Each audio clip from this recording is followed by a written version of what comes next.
الله رب العالمين والصلاة والسلام على رسوله الكريم أما بعد. عن أنس رضي الله عنه قال كان ابن لأبي طلحة رضي الله عنه يشتكي فخرج أبو طلحة فقبض الصبي إلى آخر الحديث.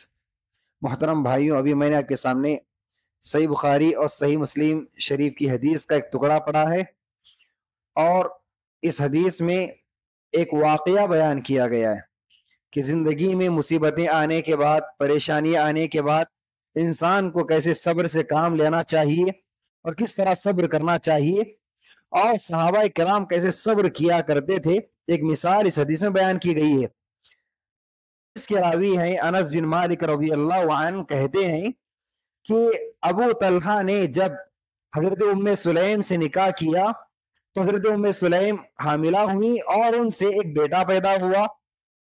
وہ بچہ بیمار تھا۔ ابو طلحہ کو ایک سفر میں نکلنا تھا، ابو طلحہ سفر میں نکل گئے۔ ابو طلحہ جو سفر میں نکل گئے تو بچہ بیمار تھا اور اسی بیماری کی وجہ سے بچہ انتقال کر گیا۔ ابو طلحہ جب لوٹ کر آئے تو اپنی بیوی ام سلیم سے پوچھا کہ میرا بچہ کیسا ہے، کیا ٹھیک ہوا، اس کی طبیعت کیسی ہے؟ حضرت ام سلیم نے کہا کہ بچہ پہلے جس حالت میں تھا اب اس سے بہتر حالت میں، بچہ پہلے جس حالت میں تھا اب اس سے بہتر حالت میں۔ مطلب کیا ہے؟ مطلب یہ ہے کہ اپنے شوہر کو تسلی دے رہی ہے، لیکن اصل وہ کہنا یہ چاہ رہی تھی کہ جب تک بچہ زندہ تھا، باحیات تھا، بیماری کی وجہ سے وہ تکلیف میں تھا، اب انتقال ہونے کے بعد وہ اللہ کی رحمت میں چلا گیا ہے، اب وہ سکون سے۔ حضرت ام سلیم یہ کہہ رہی تھی، حضرت ابو طلحہ نے سمجھا کہ میرا بیٹا شفا یاب ہو گیا ہے۔ اس کے بعد حضرت ام سلیم نے ابو طلحہ کے لیے کھانا تیار کیا۔ کھانا کھانے کے بعد حضرت ام سلیم حضرت ابو طلحہ کے لیے بالکل تیار ہو گئی، اور میاں بیوی کے درمیان جو تعلقات ہوتے ہیں تعلقات قائم ہوئے۔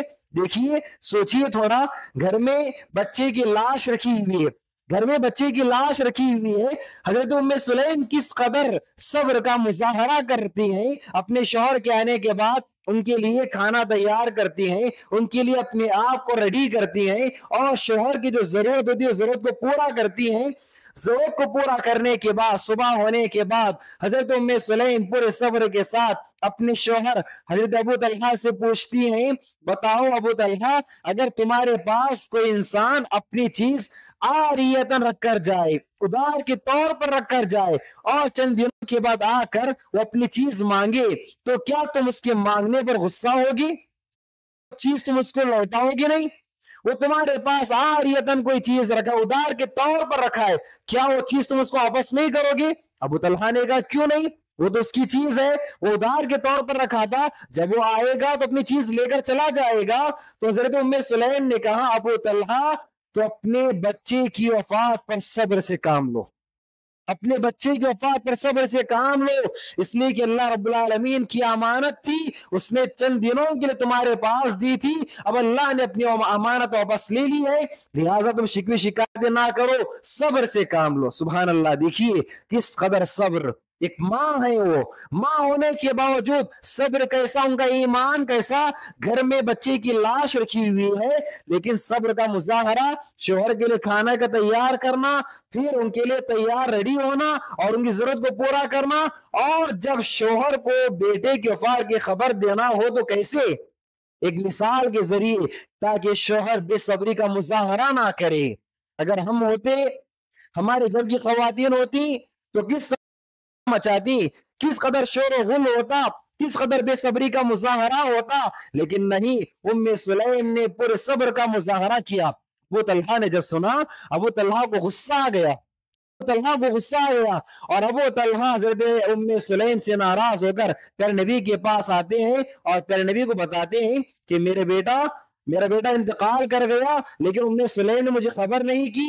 یہ تمام ماجرا ہوا، اس کے بعد صبح ام سلیم نے مجھے بتایا اللہ کے رسول، پیارے نبی نے کہا کل رات تمہارے دونوں کے درمیان، میاں بیوی کے درمیان جو تعلقات قائم ہوئے ہیں، اللہ رب العالمین اس میں برکت عطا کرے، اس میں اللہ رب العالمین برکت عطا کرے۔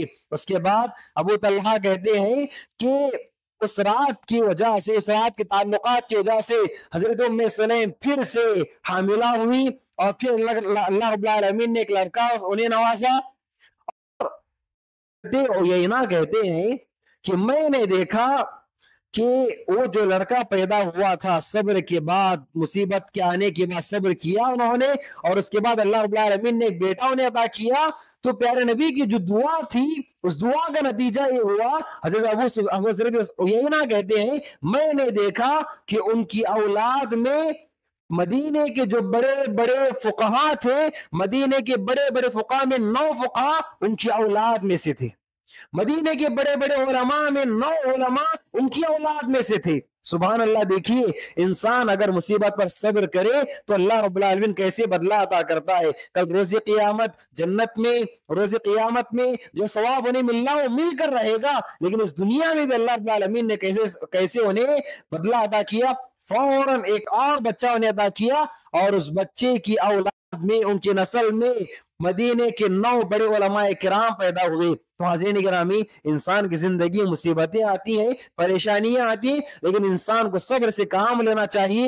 انسان جو صبر سے کام لیتا ہے تو اللہ رب العالمین اس کے صبر کا بدلہ ایسا عطا کرتا ہے کہ انسان کی سوچ میں بھی نہیں ہوتا۔ اللہ رب العالمین سے دعا ہے کہ اللہ رب العالمین ہم تمام کو صحابہ کرام کو صحابہ بنانے توفیق عطا فرمائے، آمین۔ وآخر دعوانا ان الحمد للہ رب العالمین۔ السلام علیکم ورحمۃ اللہ وبرکاتہ۔